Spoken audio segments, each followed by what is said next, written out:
He said when you get there, they will tell you about price and they will give you money. But he had told the person who is buying the car to send the car money so that they can drop the car for him. And so he did the transfer, knowing that he had inspected the car. He was at the loss, and he's in his compound, and he sent the money. And then the man said, and that's how he lost 2.8. He lost 2.8, and the man said he doesn't know anything, that he's supposed to pick money up.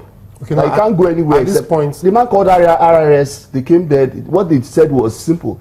You know the amount of this car is not supposed to be 2.8. Why did you buy for less than the exact amount? But the money is gone. No, but when you say that, it's I want to buy a shirt. Let's come down. I want to buy a shirt. I go here and he says the shirt is 10,000. Yeah. And I'm walking out and I see the shirt here for 5,000. Yeah. Maybe you are needing money to buy some goods. You need money to clear something else. So you need quick money. Sale. So why wouldn't I just pick it up from you if it's less than that? I'm not really saying. So what I'm saying, the less than is better. No, no. I'm not saying that. Okay. Yes, the person could have.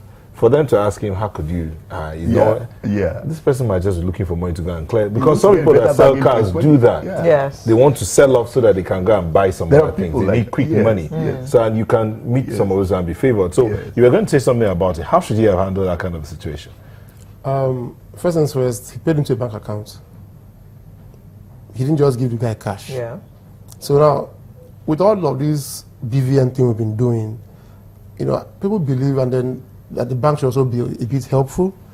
I mean, you don't just move 2.8 million. There's a law or rule on every bank that if you move, is it 1 million naira or something? Into a personal account. EFC should know about it and things like that. So, I mean, at every stage, there's somebody to be questioned. As in, at this point, what really happened?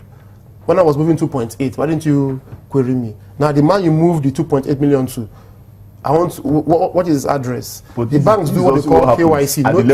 Receiving the money. They do what they call KYC. Know your customer. Your bankers know your house up to your gate. I don't know if they are still that thorough now, but back in the day, they used to know your house up to your gate. So if he paid money to somebody he doesn't know through a bank, it's traceable. The guy should have a house.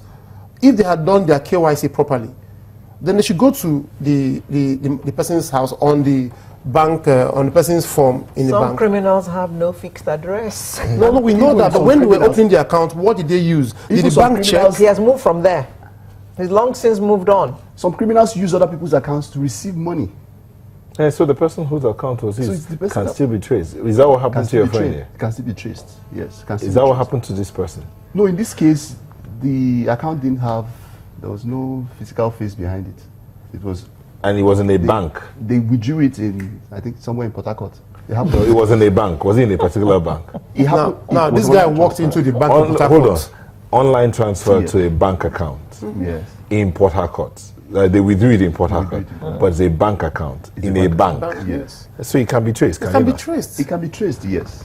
At that point, you can even hold the bank to some level. If you have a good lawyer, if you have the time and money to spend. Won't take the liability. No, this guy walked into the bank, and there's a law that everybody should have CCTV in their banks. The perpetrators of the Belgium bombing, every single day they've been watching the videos to check out how they walked around those areas. It can be traced. They can be traced if we do our homework. This is about laxity at all levels. But basically, I think to curb this cybercrime thing, is the need for us to have a national ID card. Is it a national ID card? Electronic version, I mean, not just paper stuff that we used to have. Something that when that guy called him, I said, "What's your name?" He said, "Oliko, what?" You could just probably check some. We all have a level of ID somewhere now.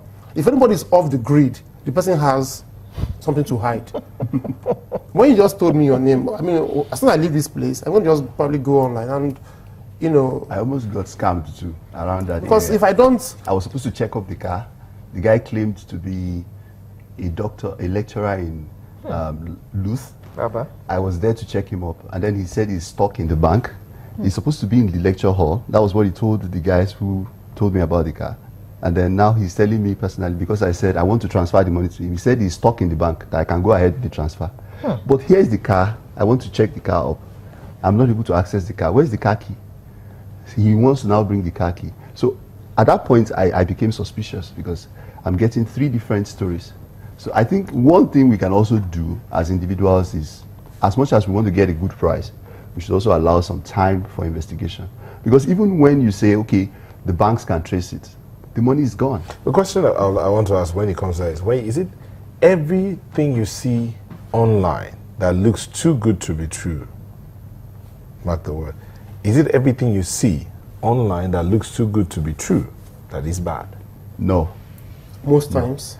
It's not everything you see online that you have to take caution, because at the end of the day, you have nothing to lose when you are a bit, when you Cautious. hold back a bit. Yes, because I mean, if you jump at it, okay, now we know what dollar is. We know the whole dollar issue in the country, and then a car that was sold for 2.5 million naira 18 months ago is being sold to you at 2.8 or 2.6 million naira, and then you jump at the same car. You get what I'm saying? I mean, naira just lost about 100% value, and then you want to buy. It could be a good buy. Wait, and then you want to buy the same car for probably little or no price difference, and then when you get scammed, sincerely, people that get scammed don't even talk about it when they know that they were just being greedy.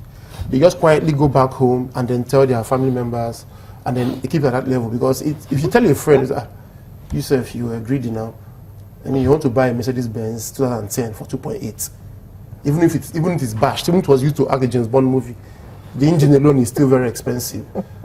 Yes, I tried to buy a gearbox from a big name. Hear that part. What if the person is distressed and wants to sell? Like, I may need 1 million naira very urgently to save a life, and I can decide to sell something that is worth 6 million, 2 million. For 1 million.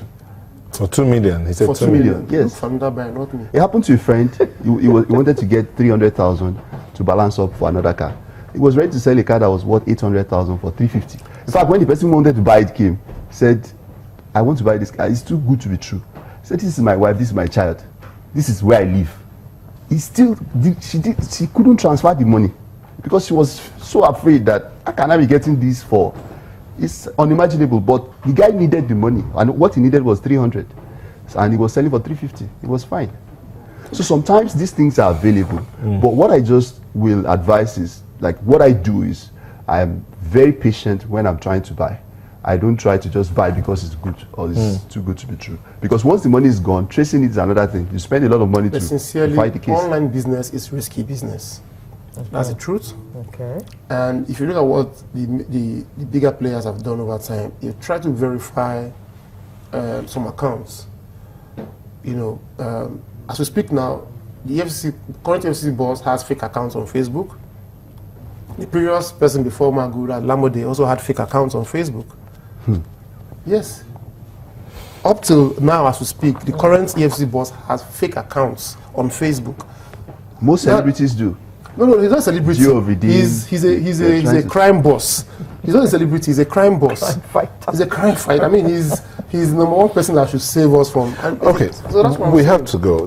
You talked about the 2015 Cybercrime Act that was signed by the former president. Let me see if I can just. One of the things, as we're winding down, so in closing, the law gives the president the power to designate certain computer systems, networks, and information infrastructure vital to national security or the economy of Nigeria. It prescribes the death penalty. Hackers, if found guilty of unlawful accessing a computer or network, are liable to fine of up to 10 million naira or a term of 5 years in prison. These are some of the things that law talks about. Makes provision for identity theft with the punishment of imprisonment for a term of not less than 3 years or the fine of 7 million. Creates child pornography offenses with punishment of imprisonment for a term of 10 years for those. Now, these are some of the things in that Cybercrime Act.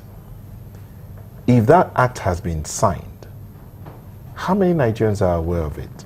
And is it effective enough to prosecute any cybercrime case upon? You can take that. Awareness is quite low. And my advice would be, we probably look at what they do in China or some of these countries where they go head-to-head with Facebook and Google. Why not make, for federal government, why not make those laws scroll at the bottom of every page that opens within the Nigerian domain? As soon as you're online, you're seeing it there. The law is telling you child pornography, 10 years, everything is just read out. We'll just be going at the bottom like your news bar. Then just like by reading what he just did now, probably we've just gotten 3 or 4 ideas or 3 or 4 points or what they just signed some time ago. What I'm trying to say is that there's a need for people to be educated. Let us talk to Facebook. These guys are reachable. In China, there's no Facebook. They have their own version of it. And and for Google, they also let them look at some things about us, don't put it out. The Panama Papers thing, whenever the story is on, probably on CNN, in China, it blanks out. Their screen goes black. So nobody sees it. And for Google, when Google Panama Papers plus Chinese president, you don't get a result. Actually, it's easy to do. But in this country, everything you want to get, if anybody insults the president, you go there, you see it. It is an error from maybe information ministry that is supposed to be withdrawn. You go there, you see it. There's no control. You get what I'm saying? There are a lot of issues or errors that happened in the last 1 year that would have been pulled out immediately, whereby if you had gone there, remember Washington Post had the story of death of our president sometime in December when it happened, when they said it happened, and as soon as the Nigerian government said he's not dead, they pulled it off, but the link was still there. But if you go to the page, it would be a blank page, Washington Post, but blank. But that page had the story. So what happened? You control information.